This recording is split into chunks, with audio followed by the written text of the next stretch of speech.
Assalamualaikum warahmatullahi wabarakatuh. Waalaikumsalam warahmatullahi wabarakatuh. Bismillahirrahmanirrahim. Alhamdulillahi rabbil alamin. Wassalatu wassalamu ala ashrafil anbiya'i wal mursalin, Sayyidina wa maulana Muhammadin wa ala alihi wa ashabihil mujahidin at-tahirin, amma ba'du. Saudara-saudara kaum muslimin rahimakumullah, pada pertemuan kita kali ini kita akan membicarakan masalah yang berkenaan dengan khitan. Sebagai yang kita maklum bahwa khitan bukan merupakan syariat baru. Pelaksanaannya telah dimulai sejak zaman Nabi Ibrahim alaihi salam. Dijelaskan dalam ayat 124 surah Al-Baqarah, wa izibtala Ibrahim rabbuhu bikalimatin fa'atammahun. Dan ingatlah ketika Allah mencoba menguji Nabi Ibrahim dengan beberapa kalimat, maka dilaksanakannya itu dengan sebaik-baiknya. Allah menguji Nabi Ibrahim dengan beberapa kalimat. Kalimat di sini maksudnya adalah perintah dan larangan. Allah menguji Nabi Ibrahim untuk melaksanakan beberapa perintah, menjauhi beberapa larangan, yang seluruhnya dilaksanakan dengan sebaik-baiknya. Kalau kita buka sejarah, akan kita lihat bahwa memang kehidupan Nabi Ibrahim penuh dengan tamsil-tamsil yang tentu merupakan hikmah buat kita sekarang ini. Oleh sebab itu, para ulama berbeda pendapat tentang perintah yang ada di dalam ayat 124 ini. Ada yang berpendapat Allah menguji Nabi Ibrahim dengan beberapa perintah dan larangan, bahwa perintah yang ada di dalam ayat ini adalah perintah untuk membangun Ka'bah. Ada juga yang mengatakan perintah untuk menyembelih putranya Nabi Ismail alaihi salam. Ada pula yang berpendapat perintah untuk hijrah, dan masih banyak pendapat-pendapat lain, termasuk pendapat yang menyatakan di dalam perintah ini adalah pelaksanaan daripada khitan, seperti yang dikuatkan oleh Al-Imam Qurtubi. Kesimpulannya adalah seperti yang dijelaskan oleh Al-Imamul Jalil Al-Hafiz Imaduddin Abil Fida Ismail Ibni Kathir di dalam tafsir Ibnu Kathirnya. Beliau mengutip pendapat Abu Ja'far bin Jarir, di mana beliau berkata, annahu yajuzu ayyakunal muradu bil kalimat jami'u ma dzukira wa jaizun ayyakuna ba'du dzalik wala yajuzul jazmu bi syai'in minha annahul muradu 'ala ta'yin illa bi hadisin aw ijma'in. Kesimpulannya ialah bahwa yang dimaksud dengan perintah dan larangan dalam ayat ini adalah seluruh yang ditemui oleh Nabi Ibrahim dalam perjalanan hidupnya, atau sebagiannya, tetapi tidak boleh menetapkan bahwa perintah dalam ayat ini cuma satu saja, kecuali berdasarkan hadis atau ijma'. Dengan kata lain, termasuklah khitan di dalam kalimat wa izibtala Ibrahim rabbuhu bikalimatin fa'atammahun. Kesimpulannya ialah syariat khitan dimulai oleh Nabi Ibrahim alaihi salam. Ini dari segi sejarahnya. Menurut hadis Imam Bukhari dan Muslim, ketika turun perintah khitan ini, umur Nabi Allah Ibrahim sudah mencapai usia 80 tahun. Kita bisa bayangkanlah ini, umur 80 tahun turun perintah khitan. Di zaman tentu belum ada pisau cukur, belum ada gunting, belum ada silet. Sedangkan pada usia 80 tahun kulit itu biasanya sudah mulai agak keras. Turun perintah untuk melaksanakan khitan. Ini pun fa'atammahunna, perintah ini dilaksanakan dengan sebaik-baiknya oleh Nabi Allah Ibrahim alaihissalam. Diteruskan syariat ini kemudian oleh putra-putra beliau yang juga menjadi nabi dan rasul, seperti Nabi Ismail, Nabi Ishak, dan terus oleh para nabi-nabi sesudah beliau sampai kepada Nabi kita Muhammad sallallahu alaihi wasallam. Apa sebenarnya hukum daripada pelaksanaan khitan?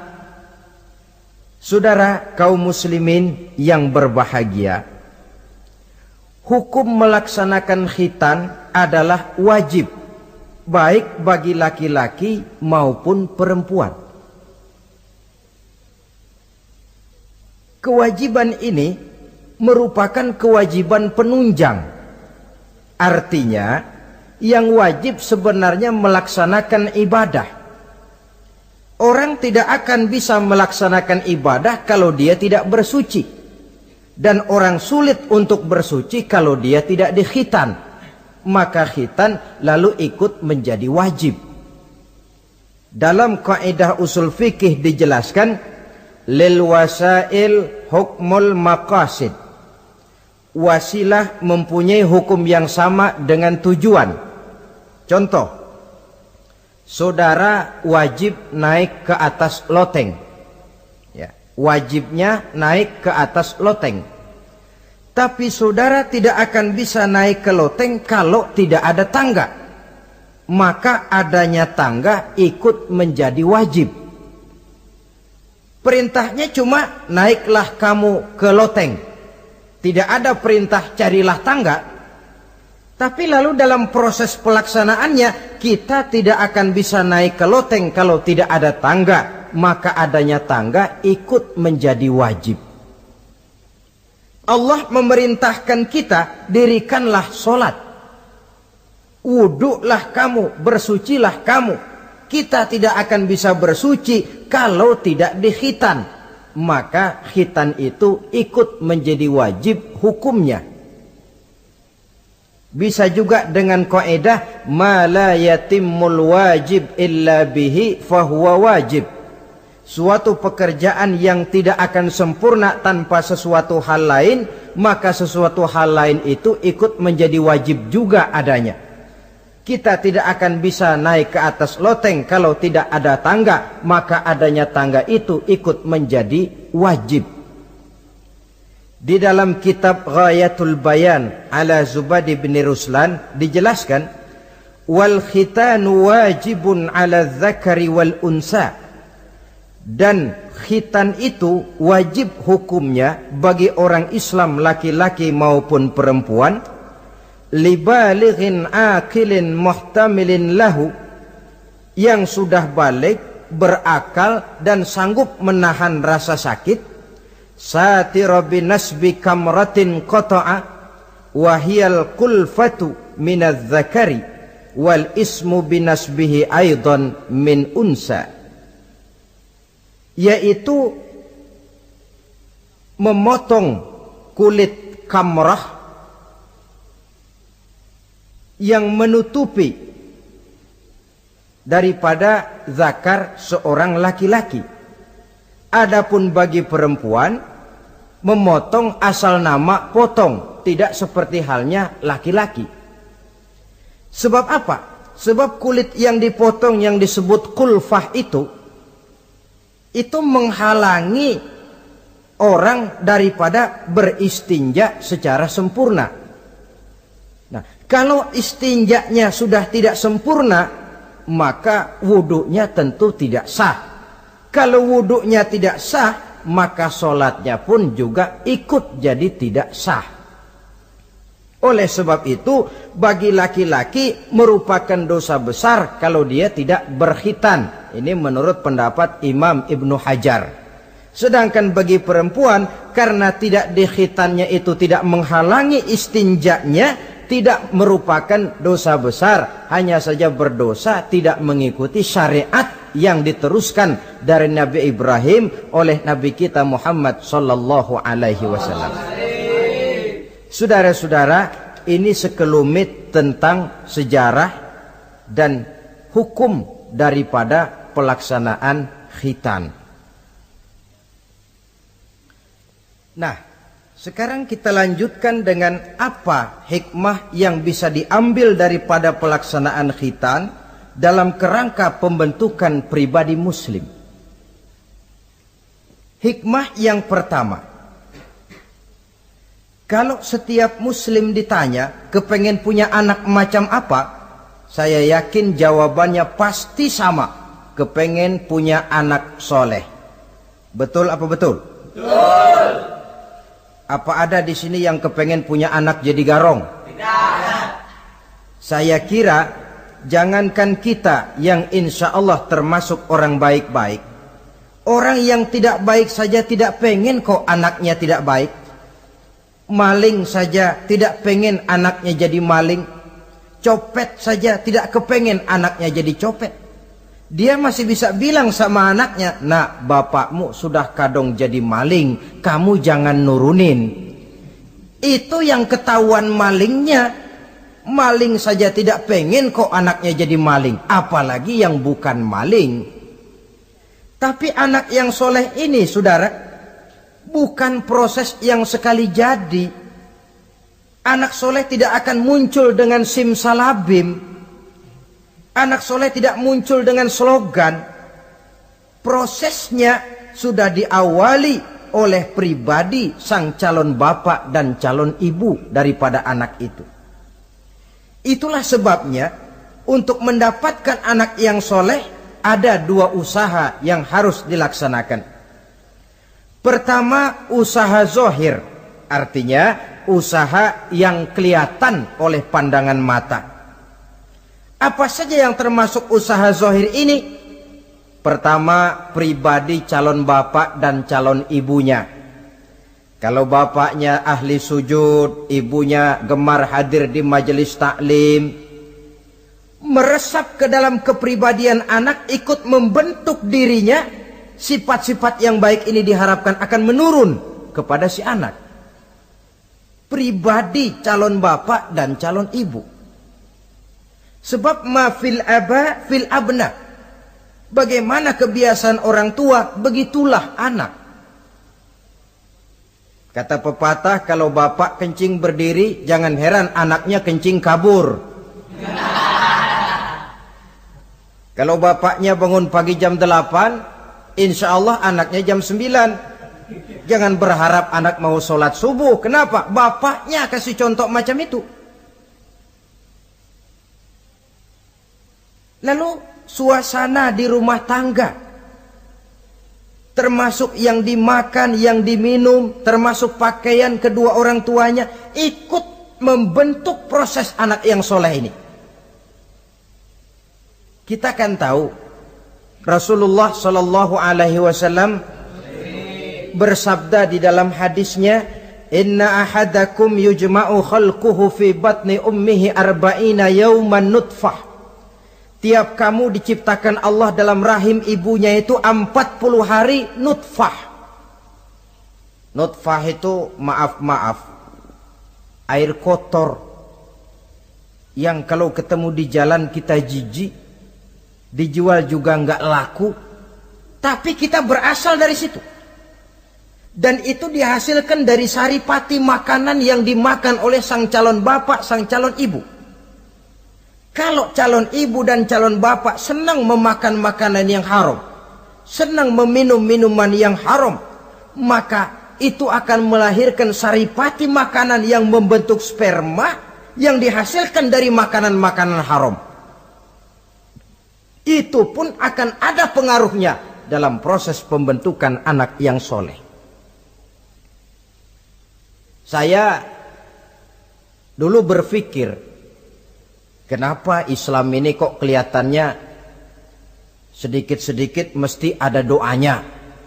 Orang mau makan ada doanya, orang mau berpakaian ada doanya, berdiri di muka cermin berkaca ada doanya. Sampai seorang istri mau bergaul dengan suaminya, ada doanya. Pemikiran ini terjawab setelah saya telaah dan menemukan di dalam kitab Ihya-nya Imam Al-Ghazali. Diceritakan di sana bahwa iblis yang tugasnya menggoda orang-orang kafir, badannya gendut-gendut.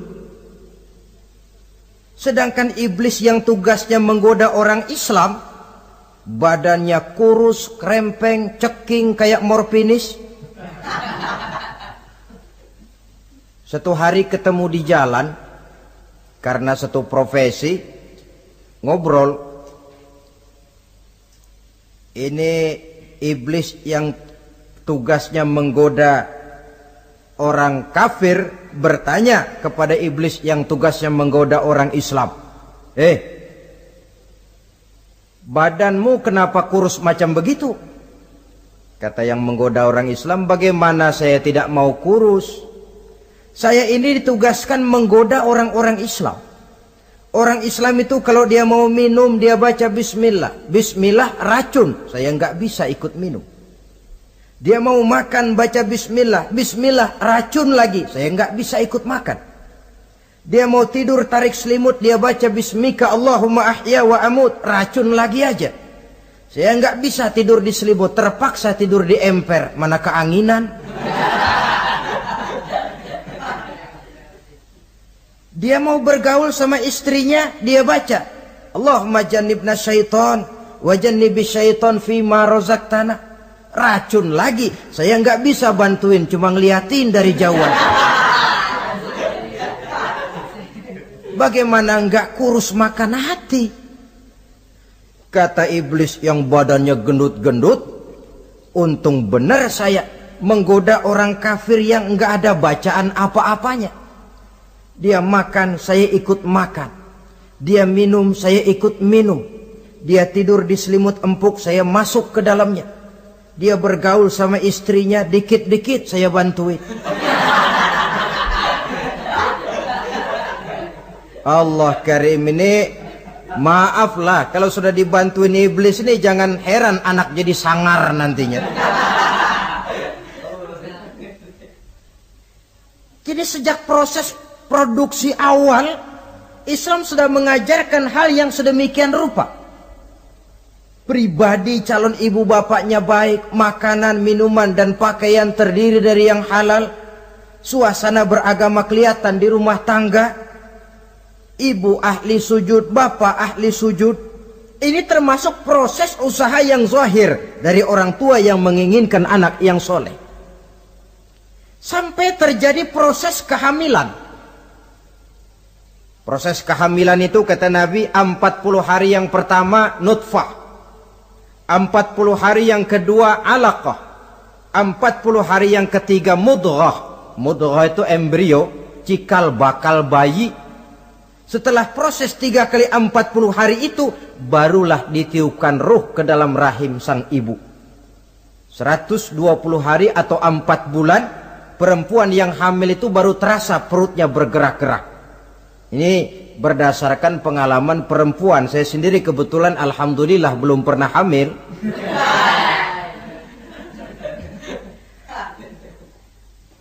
Saudara-saudara, sampai usia kehamilan itu 7 bulan, ada tradisi yang disebut nujuh bulanan. Itu tradisi dilaksanakan baik, tidak pun tidak apa-apa.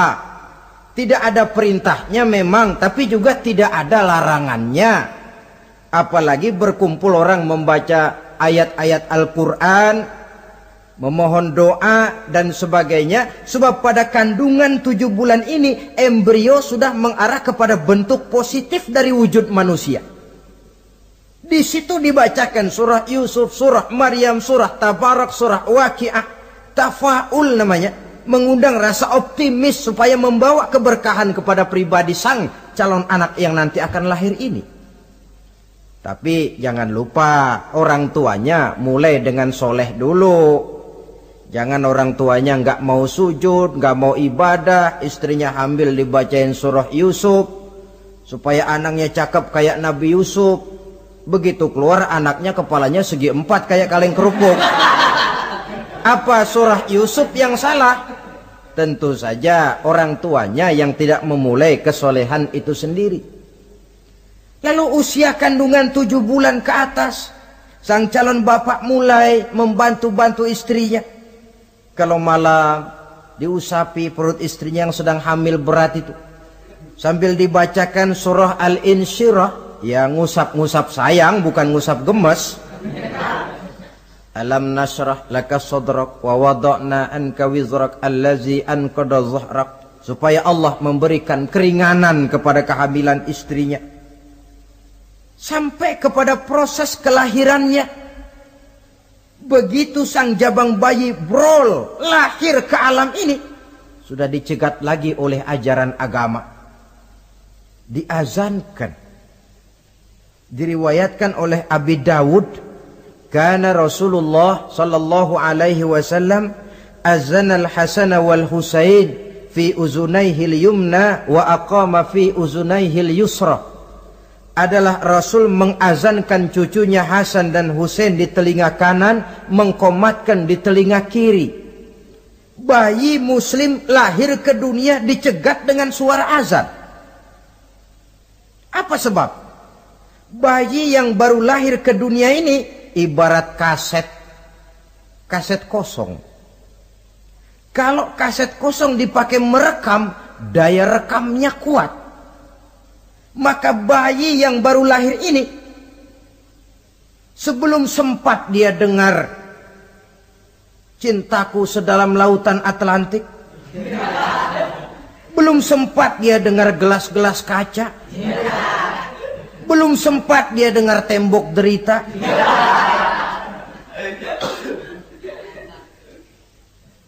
belum sempat dia menikmati serak-serak basahnya suara Frank Sinatra atau merdunya suara Madonna.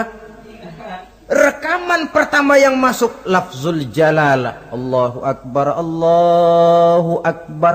Belum sempat dia dengar yang lain.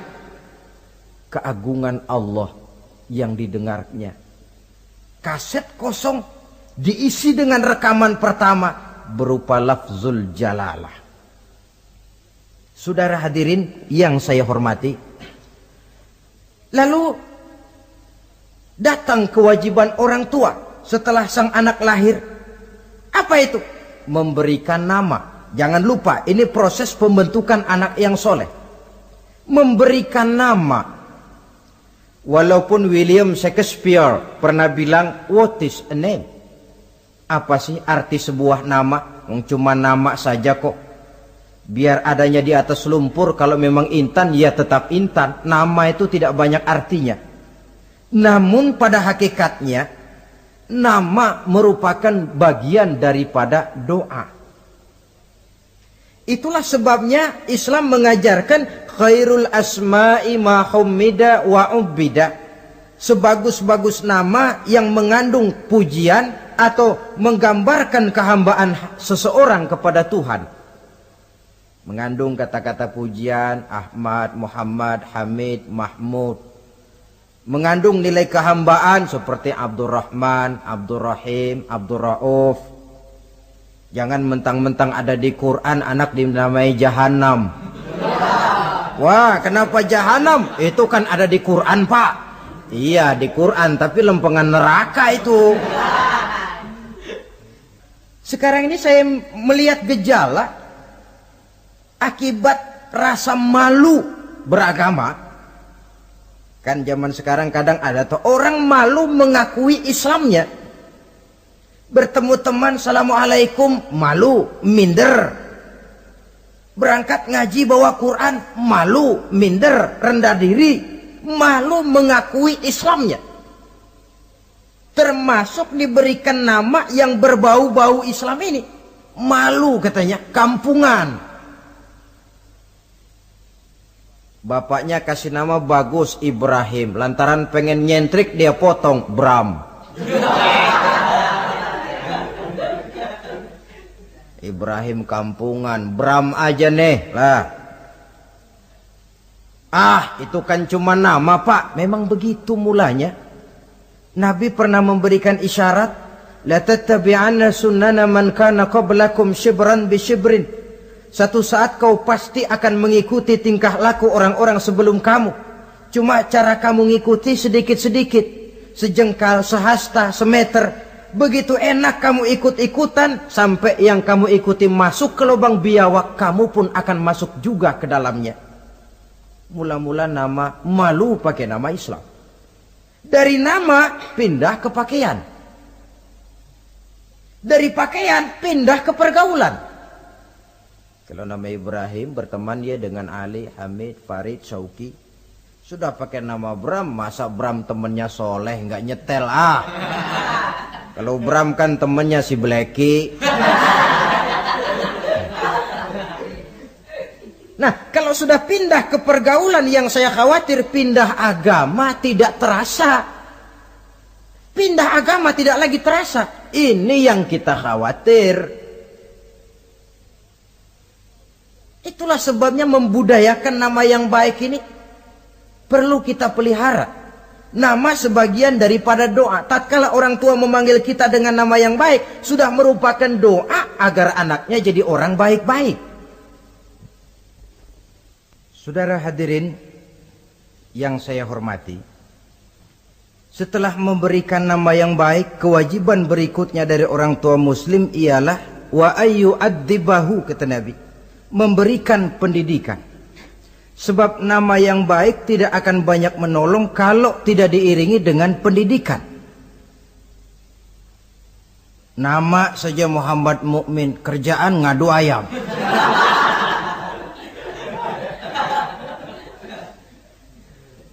Nama yang baik tapi lantaran tidak diiringi dengan pendidikan, tidak akan banyak menolong. Nah, pendidikan ini dari mana dimulai? Dari rumah tangga. Al-bait madrasatul ula. Rumah tangga adalah sekolah yang pertama.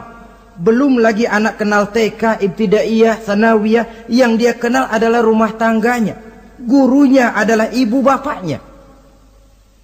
Dan proses mendidik anak ini tentu merupakan proses yang panjang. Memerlukan pengorbanan dari kedua orang tuanya. Namun prinsip lebih baik sekarang orang tua berkorban daripada menjadi korban.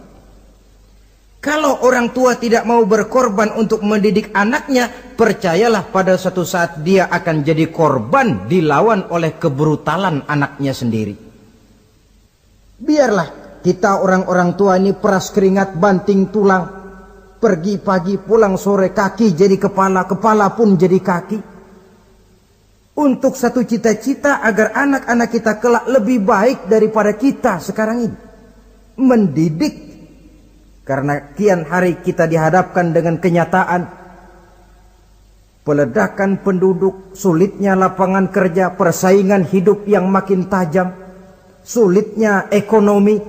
Kalau anak kita tidak bekali dengan pendidikan, dia akan tersudut di pojok-pojok kehidupan untuk lebih banyak cuma jadi penonton daripada pemain di dalam kegiatan kehidupan ini.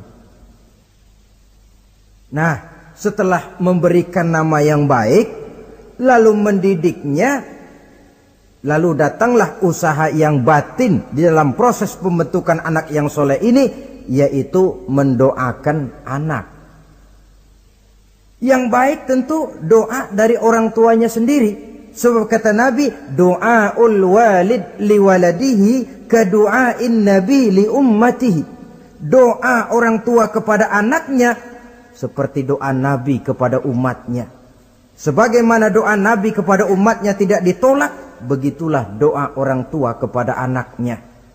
Di keheningan malam, si orang tua ini sering bangun, tahajud, sujud dia di hadapan Allah dengan menitikkan air mata, memohon doa dengan doanya Nabi Allah Ibrahim, Rabbi habli minas salihin.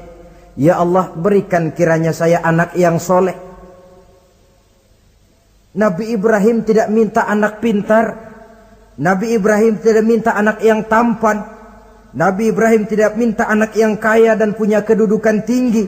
Yang beliau minta, Rabbi habli minas salihin. Ya Allah, berikan saya anak yang soleh. Kelihatan ini ketika beliau punya anak bernama Ismail, lalu turun perintah Allah, hai Ibrahim, potong leher anakmu Ismail. Nabi Ibrahim bermusyawarah, Ismail, saya Abah, Allah memerintahkan saya untuk menyembelih leher kamu. Menurut pendapatmu bagaimana, mimpiku ini laksanakan atau tidak?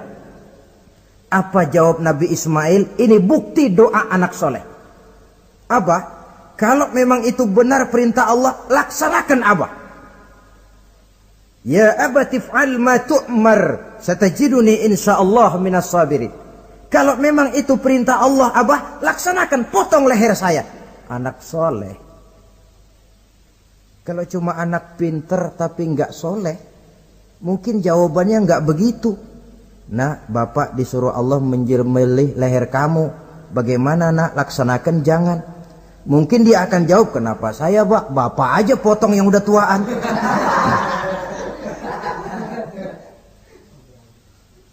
Doa orang tua kepada anak. Atau boleh juga doa orang lain yang diyakini kesolehannya oleh orang tua tadi. Mengundang Pak Ustadz, Pak Kiai ke rumah, tolong doakan anak saya. Tidak ada salahnya. Sebab Nabi mengajarkan, aksiru minan nas bidu'ail khair, fa innaka la tadri min ayyi fahin yuqbal. Banyak-banyaklah minta doa kebaikan dari orang lain, sebab kamu tidak tahu dari mulut yang mana doa itu diterima Allah. Mungkin saja orang menurut pandangan kita kere, miskin, tidak dipandang orang lain, tapi kalau doanya Allah mau terima, siapa yang sanggup menghalangi? Banyak-banyaklah minta doa kebaikan dari orang lain, sebab tidak seorang pun tahu dari mulut yang mana doa itu akan diterima Allah. Doa orang tuanya. Inilah hikmah khitan yang pertama, proses pembentukan anak yang soleh. Yang kedua, khitan itu menanamkan kepada anak-anak muslimin sikap berani menghadapi hidup. Di waktu kecil sudah dilatih mengalirkan darah. Seolah-olah orang tuanya berkata, nak, hidup ini adalah perjuangan, nak. Perjuangan itu peras keringat, banting tulang, mengalirkan darah, kadang-kadang mengorbankan nyawa. Hidup bukan undian, nak. Jangan mengharap untung besar tanpa mau peras keringat. Berani hidup artinya berani menghadapi segala resiko yang ada di dalam hidup. Di zaman sekarang banyak orang yang takut menghadapi hidup. Pakaian mau bagus, makan mau enak, hidup mau terpandang dan dihargai orang, tapi kerja keras tidak mau. Paling-paling istilah orang maunya cuman hardolin. Hardolin itu bahasa Jerman, artinya dahar modal ulin. Santai. Ini kan takut menghadapi hidup. Atau melihat bahwa stres hidup begitu tinggi, lalu mengundi-ngundi hidup. Dipertaruhkannya hidup di meja judi, dipertaruhkannya hidup di gunung-gunung, memuja-muja setan dan sebagainya. Itu pun termasuk orang yang takut menghadapi hidup. Tidak berani menghadapi resiko yang ada di dalamnya. Cuma khayal saja membumbung tinggi, tapi keberanian untuk bekerja keras tidak ada. Anak-anak muslimin sejak dini, sejak masih kecil sudah dilatih mengalirkan darah. Hidup ini perjuangan, nak. Bukan santai-santai, bukan berleha-leha, bukan berandai-andai. Tidak akan pernah sampai kita kepada tujuan kalau hidup cuma diisi dengan berandai-andai, berleha-leha, bersantai-santai. Dia adalah perjuangan. Jalannya menanjak, menurun, banyak onak dan duri di sekelilingnya. Kuatkan pribadimu menghadapi hidup ini. Ditanamkan sikap berani menghadapi hidup.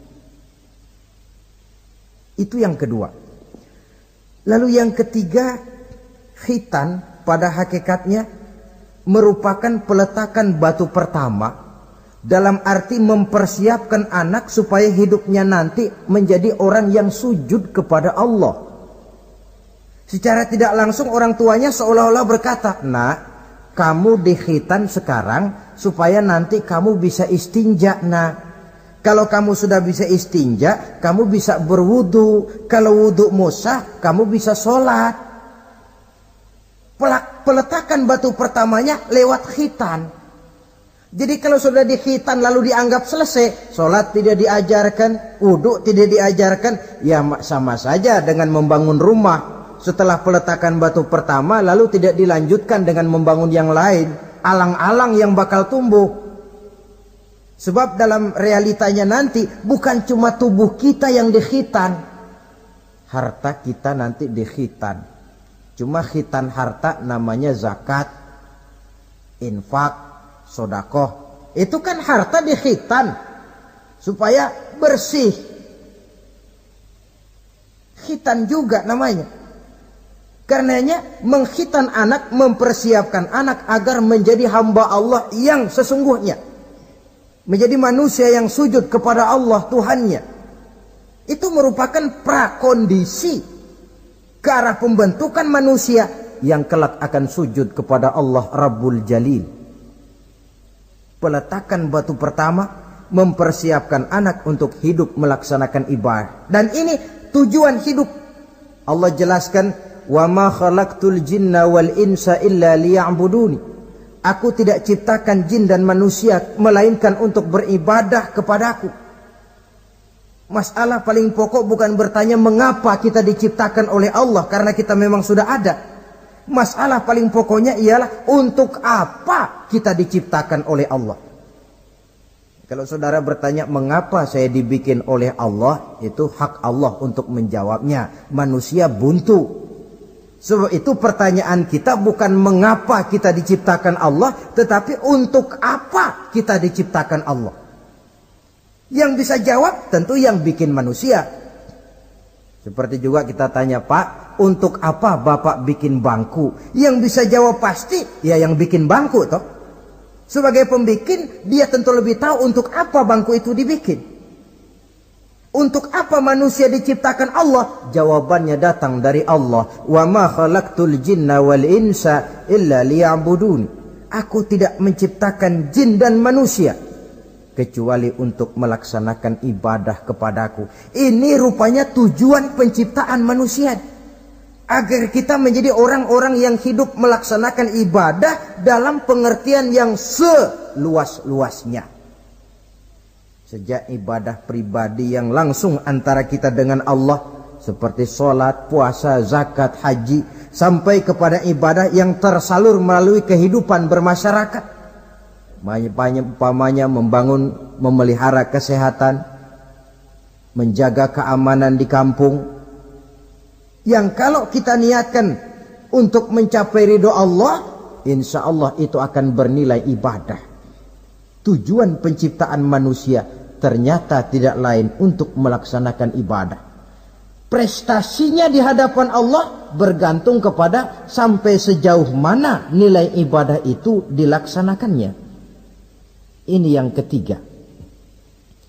Yang keempat, hikmah daripada khitan itu dari sisi orang tua menempatkan perintah Allah di atas perasaan dan kepentingan pribadi. Ada enggak orang tua yang enggak sayang sama anaknya? Semua orang tua sayang kepada anaknya. Jangan anak sampai dipotong mengalirkan darah. Anak main saja, main layang-layang, jatuh, pulang kakinya berlumur darah, sudah ribut orang tuanya. Kenapa nak? Kenapa sayang? Kenapa raja? Aduh, raja lah kita. Tapi ini perintah Allah. Perasaan pribadi, kepentingan pribadi kalah oleh perintah Allah. Ini mestinya watak seorang muslim. Kalau sudah begitu perintah Allah, begitulah kita laksanakan. Soal keberatan pribadi, perasaan pribadi, kepentingan pribadi, nomor belakang. Yang penting perintah dilaksanakan. Cobalah kalau khitan itu, anak yang begitu kita sayangi pada umur sedang lucu-lucunya, dipegangi dia, lalu dikhitan. Kadang dia menangis, mengalirkan darah, sakit dia 2-3 hari belum bisa berjalan dan bermain dengan teman-temannya. Tapi ada rasa luas dalam hati orang tua. Kenapa? Alhamdulillah ya Allah, perintahmu sudah saya laksanakan. Perasaan pribadi itu ditekan oleh perintah Allah. Perintah Allah di atas perasaan dan kepentingan pribadi. Kalau perasaan ini sudah kita miliki, itu pertanda nilai iman kita sudah mapan. Tidak cuma dalam khitan, dalam berbagai perintah agama. Hari Jumat berangkat kita dagang, begitu 11:30 mendadak banyak yang beli, laku lagi. Sudah kedengaran suara azan, hayya 'alas shalah, hayya 'alal falah, pembeli makin banyak. Disitulah barometer iman kelihatan. Terusin ngelayani pembeli dan dapat untung banyak, atau perintah Allah yang sudah memanggil-manggil itu. Kalau perintah Allah di atas perasaan dan kepentingan pribadinya, dia akan tinggalkan dagangan itu, dia akan bergegas menuju panggilan Allah. Saudara hadirin yang saya hormati, jadi perintah khitan ini mendidik setiap muslim agar perintah Allah berada di atas perasaan dan kepentingan pribadi. Hijau kata Allah, hijau kata kita. Putih kata Allah, putih kata kita. Ke barat kata Allah, ke barat kita melangkah. Ke timur perintah Allah, ke timur kita berjalan. Nyatanya kita ini sering paradok. Ke kulon kata Allah, ngetan kita berangkat. Ngalor perintah Allah, ngidul kita jalan. Putih kata Allah, hijau kita bilang. Paradok. Kenapa? Berpadu segala macam perasaan dan kepentingan dalam kehidupan kita yang kadang mengalahkan kepentingan agama. Kadang mengalahkan kepentingan umat, mengalahkan kepentingan orang banyak. Tidak itu yang dididik di dalam pelaksanaan khitan ini. Ini yang keempat. Kemudian yang kelima, dari segi kesehatan, kulit yang dipotong, yang menutupi kulfah itu adalah tempat bersarangnya segala macam kotoran. Membiarkannya mengendap bisa saja menimbulkan kanker kulit. Maka untuk menjaga dan memelihara kesehatan, agama menganjurkan khitan. Di samping tentu ada unsur kepentingan biologis. Ini maaf lah, kalau nanti orang sudah bersuami, sudah beristri, akan terasa manfaatnya khitan. Lain loh yang dikhitan dengan yang tidak itu. Coba saja tanya orang, makan pisang itu yang enak dikupas dulu apa dimakan kulit-kulitnya? Ya mesti tentu yang enak ya dikupas dulu. Kalau kulit-kulitnya juga dimakan, rakus namanya. Belum lagi kemungkinan bisa jadi penyakit. Dari segi kesehatan, dari segi kepentingan biologis, perintah khitan ini kembali manfaatnya buat kehidupan manusia. Itulah sebabnya di dalam An-Nahl ayat 123 Allah Subhanahu wa taala menegaskan, "Tsumma auhayna ilaika an ittabi' millata Ibrahim hanifa wa ma kana minal musyrikin." Kemudian kami wahyukan kepada kamu wahai Muhammad, ikutilah agama Ibrahim yang hanif ini, dan tidaklah ia termasuk daripada golongan orang-orang yang menyekutukan Allah. Artinya syariat khitan ini yang berasal dari sejarah kehidupan Nabi Ibrahim diteruskan oleh syariatnya yang dibawa oleh Nabi kita Muhammad sallallahu alaihi wasallam. Maka kalau ayat menjelaskan inna dina indallahil Islam, agama yang diridhoi Allah itu cuma agama Islam.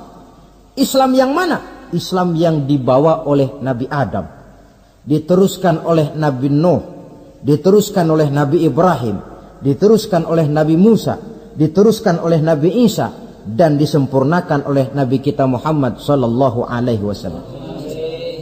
Karena seluruh rasul yang 25 ini sumbernya sama, Allah. Prinsip ajarannya sama, la ilaha illallah. Cuma syariatnya saja yang agak berbeda, disesuaikan dengan situasi dan kondisi dari umat yang dihadapi oleh rasul itu. Nabi Sulaiman misalnya ada sholat, tapi sholatnya Nabi Sulaiman tidak pakai ruku dan tidak pakai sujud, berdiri saja. Zaman Nabi Nuh ada puasa, tapi puasanya versi Nabi Nuh lain dengan puasanya versi kita sekarang ini. Syariat berbeda sesuai dengan situasi dan kondisi. Tapi khitan sejak Ibrahim, Ismail, Ishak, sampai kepada Musa, sampai kepada Isa, sampai kepada Nabi kita, terus berkelanjutan sampai hari akhir nanti. Jadi bukan merupakan syariat baru. Pengukuhannya dalam An-Nahl 123 ini, aku wahyukan kepadamu Muhammad, ikuti agama Ibrahim ini, agama tauhid, yang diantara syariatnya adalah pelaksanaan khitan. Sedangkan Ibrahim seorang yang hanif. Hanif ini lebih tinggi daripada sekedar taat. Kalau orang yang taat itu contohnya begini, nak, tolong taruh ini gelas di pinggir meja, nak. Kalau dia taat ya apa adanya, ditaruh saja tuh gelas di pinggir meja. Orang yang hanif lain, mikir. Iya, kalau ditaruh di pinggir kan gampang kesenggol orang, jatuh ke bawah, pecah. Biar diperintah taruh di pinggir, taruh aja di tengah dah, biar aman. Ini hanif namanya. Tingkatan yang lebih tinggi daripada taat. Nabi Ibrahim seorang yang hanif. Tidak ada perintah Allah yang tidak dilaksanakan dengan sebaik-baiknya. Sampai pun perintah memotong anak sendiri. Saya kira kalau perintah macam begini turun kepada orang zaman sekarang, banyak yang bubar jadi orang Islam. Potonglah leher anakmu, udahan aja dah. Dan memang perintah itu cuma untuk menguji kekuatan mental Nabi Ibrahim alaihissalam. Perintah menyembelih leher anak, perintah membangun Ka'bah, perintah hijrah keluar dari kampung halamannya sampai mengembara ke negeri Syam. Perintah ujian menghadapi api yang dinyalakan oleh Raja Namrus. Belum lagi perintah menghadapi kekufuran daripada kaumnya, menghadapi orang tuanya sendiri yang adalah produsen berhala. Bisa kita bayangkan ini, anaknya penegak tauhid, bapaknya produsen berhala. Tapi itulah agama, syarat dengan contoh. Yang anak bapaknya nabi, anaknya bajingan. Yang anaknya nabi, bapaknya pembuat berhala. Karena memang hidayah itu adalah hak prerogatif dari Allah Subhanahu wa ta'ala. Diberikan kepada siapa saja yang dikehendakinya. Saudara-saudara kaum muslimin rahimakumullah. Oleh sebab itu saya mengajak kepada seluruh umat Islam, kalau melaksanakan walimatul khitan, mengkhitan anak, boya sudah lewat masanya cuma sekedar diramein dengan layar tancap atau orkes madun. Akan lebih positif kalau diisi dengan dakwah, pengajian, ceramah yang menjelaskan tentang hikmah daripada walimatul khitan ini. Yang ditinjau dari segi apapun, mengadakan pengajian itu lebih menguntungkan, baik pribadi, baik yang mengadakan walimah, baik bagi masyarakat, ketimbang walimah dengan berfoya-foya. Apalagi hadis mengingatkan kita, kata Nabi begini, man sanna sunnatan hasanatan falahu ajruha wa ajru man amila biha. Siapa yang memulai satu kebajikan, dia akan mendapat pahala dan pahala dari orang-orang yang mengikuti kebajikan itu. Saudara nyunatin anak, mengadakan pengajian, undang kiai, banyak orang yang hadir, saudara akan dapat pahala dan juga dapat pahala dari seluruh orang yang hadir. 1000 orang yang hadir, 1000 saudara dapat pahala. Sebaliknya kata Nabi, wa man sanna sunnatan sayyi'atan falahu ismuha wa ismu man amila biha. Siapa yang memulai satu kejahatan, dia akan mendapat dosa dan dosa dari seluruh kejahatan yang terjadi pada malam itu. Jadi kalau saudara nyunatin anak, pesta, mengundang apa film, apa orkes, maka seluruh maksiat yang terjadi pada malam itu di tempat itu, saudara ikut dapat dosanya. Kenapa? Sponsornya saudara. Iya, tapi kan saya nggak suruh mereka maksiat, Pak. Betul. Tapi bisanya mereka maksiat kan karena sarana disediakan.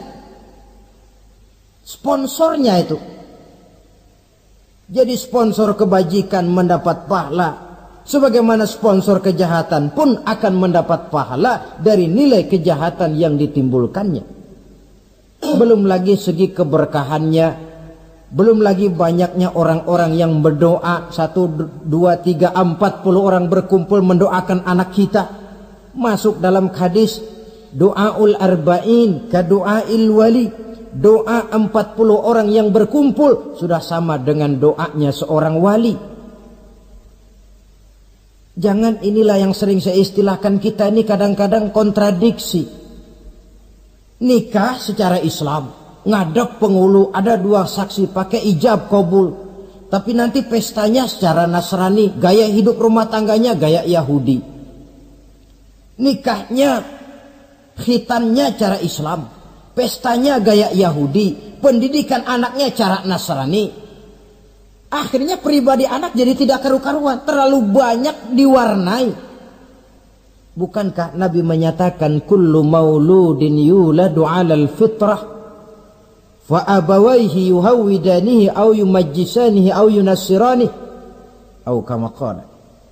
Setiap bayi dilahirkan dalam keadaan suci, bersih. Tidak ada dosa warisan dalam Islam. Tidak ada anak haram jadah dalam Islam. Yang haram jadah itu perbuatan bapak moyangnya itu. Anak lahir suci, bersih, seperti kertas putih. Mau ditulis dengan tinta apa, terserah kedua orang tuanya. Setiap bayi dilahirkan suci, kata Nabi. Orang tuanya yang menjadikan dia Yahudi, menjadikan dia Nasrani, atau menjadikan dia Majusi. Kadang tanpa terasa. Bapaknya muslim, ibunya muslimah, tapi anaknya belajar di sekolah Nasrani. Ini kan sudah yunassirani, menasranikan anak. Sekolahnya di sekolah Yahudi, sekolahnya di sekolah Majusi, menjadi pemuji api.